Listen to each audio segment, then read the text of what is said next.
You're sitting cross-legged on the carpet, close enough to the television that you can feel the static electricity prickling the fine hairs on your arms. The screen glows in the dimming room. It's that hour just after dinner when the light outside has gone soft and blue, and the lamp on the side table casts everything in warm amber.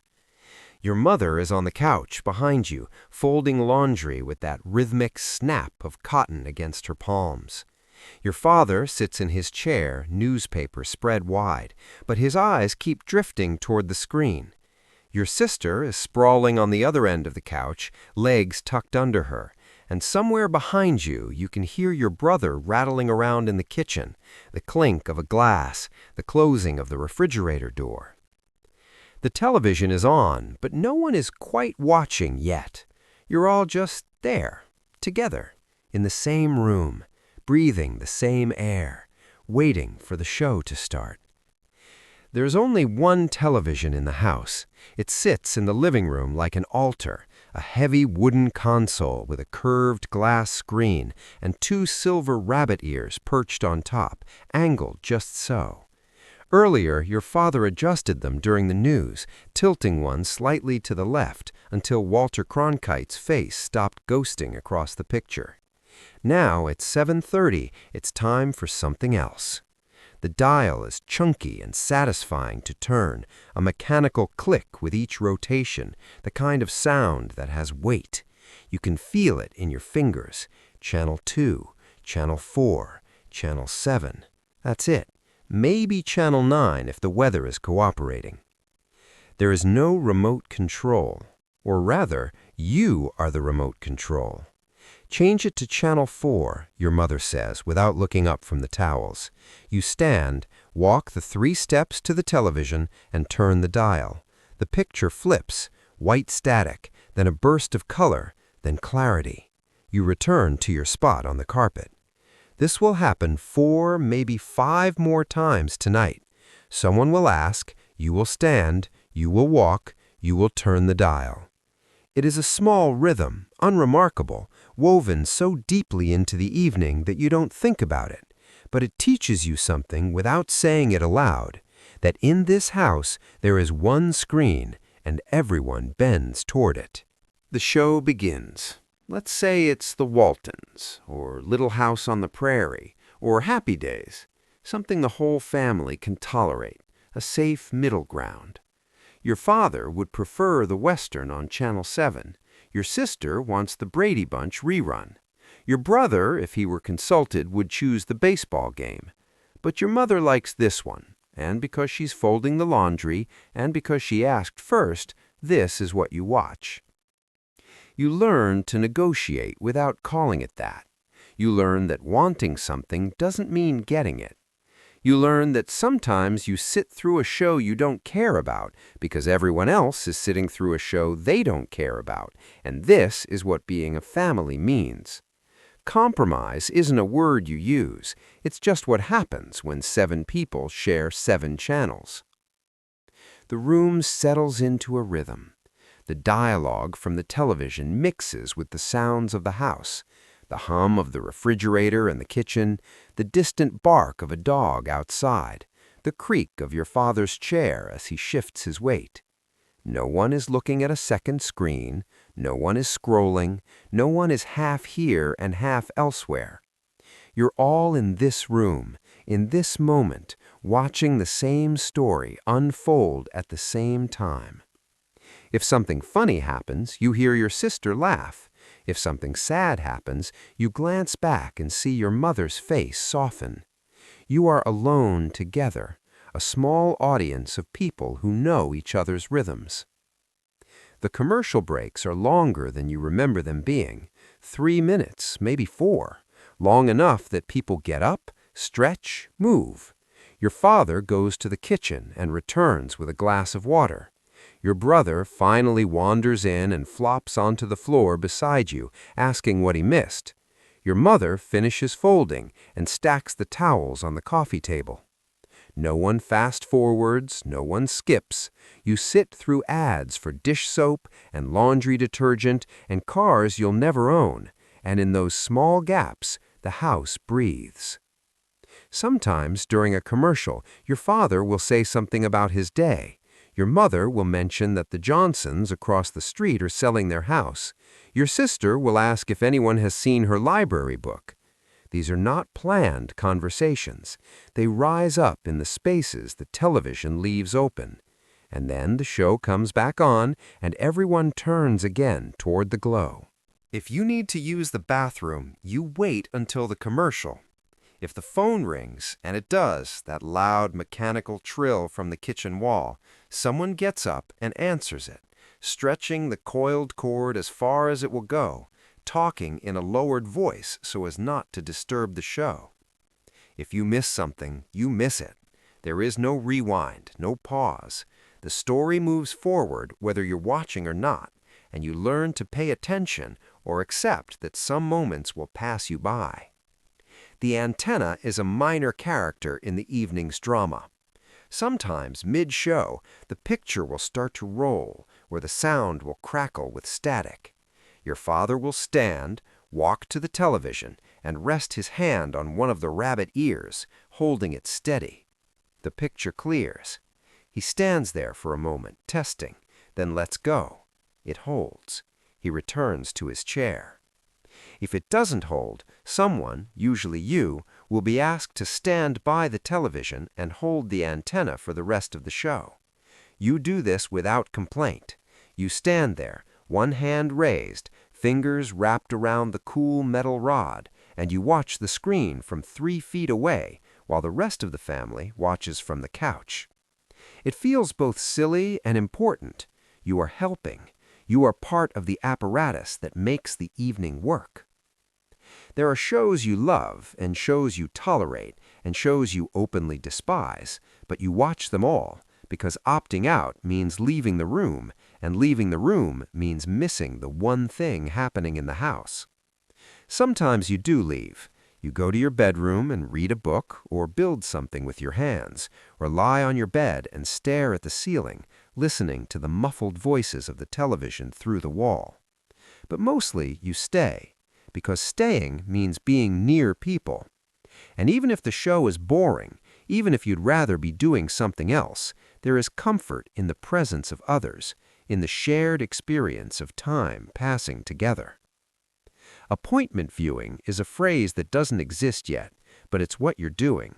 Shows air once. If you miss it, it's gone until the summer rerun season.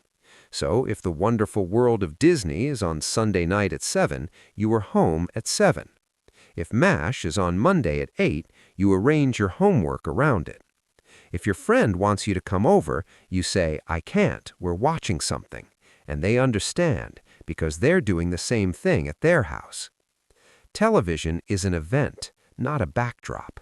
It structures the week. It gives you something to talk about at school the next day. You learn patience in a way that's hard to explain now. You learn to sit through the parts you don't like to get to the parts you do.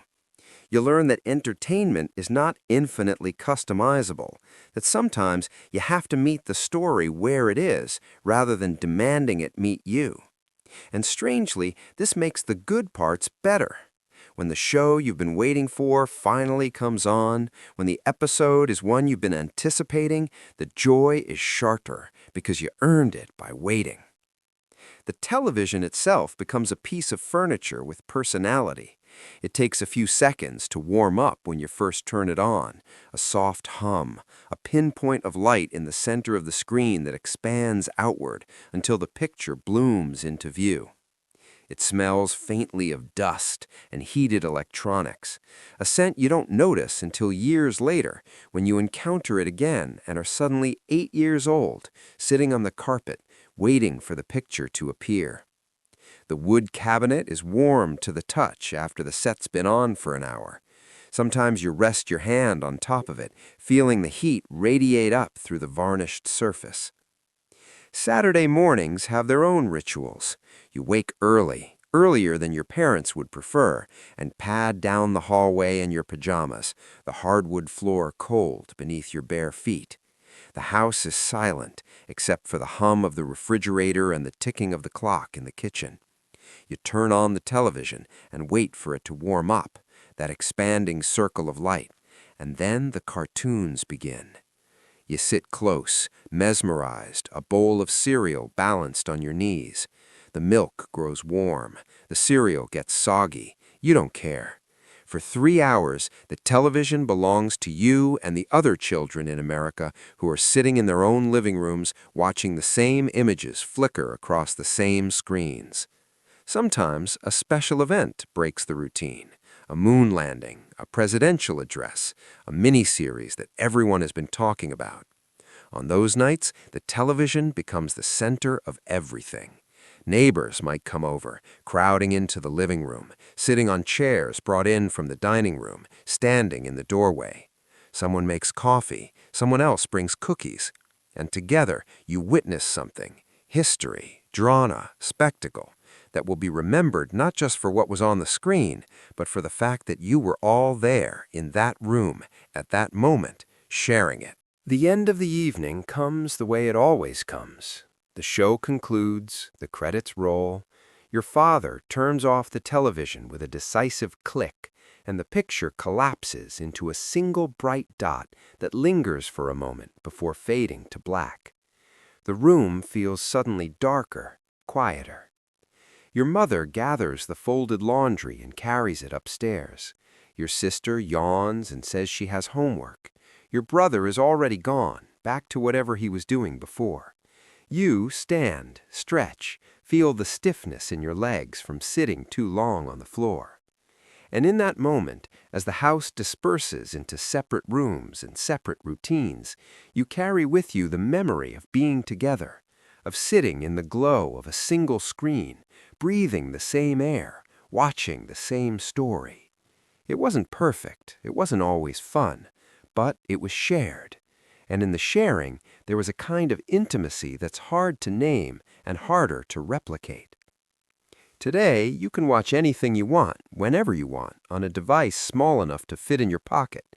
You can pause and rewind and skip and binge. You have more control, more choice, more freedom. And yet, sometimes, late at night, when you're scrolling through endless options and can't decide what to watch, you think about that living room, that single television, that mechanical click of the dial, the way your family gathered without being asked, without needing a reason, simply because the television was on and there was nowhere else to be. The technology has improved beyond recognition.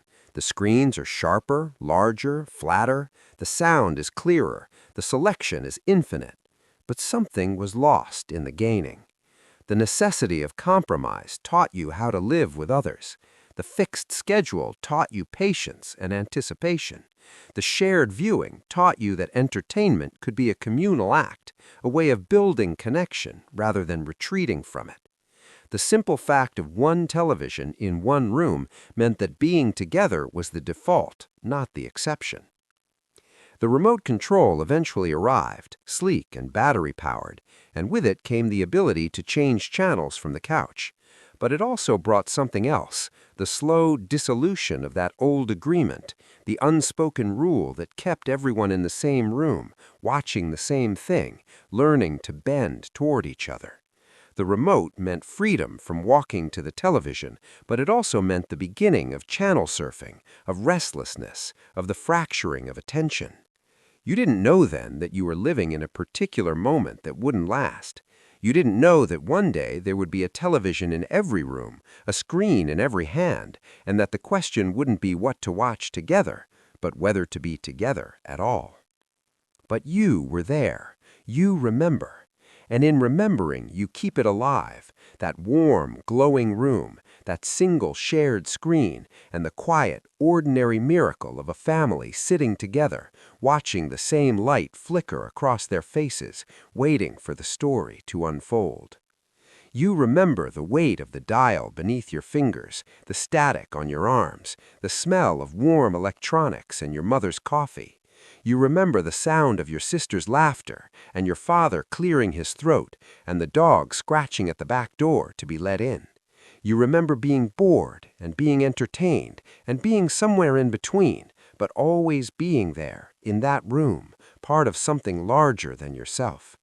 And perhaps that's the gift of that era, not the television itself, but what gathered around it, the excuse it provided to sit together, the rhythm it gave to the evening, the way it made you negotiate and compromise and wait and pay attention, the way it taught you, without ever saying so, that being part of a family means sometimes watching what someone else wants to watch and finding, in that small act of surrender, a kind of grace.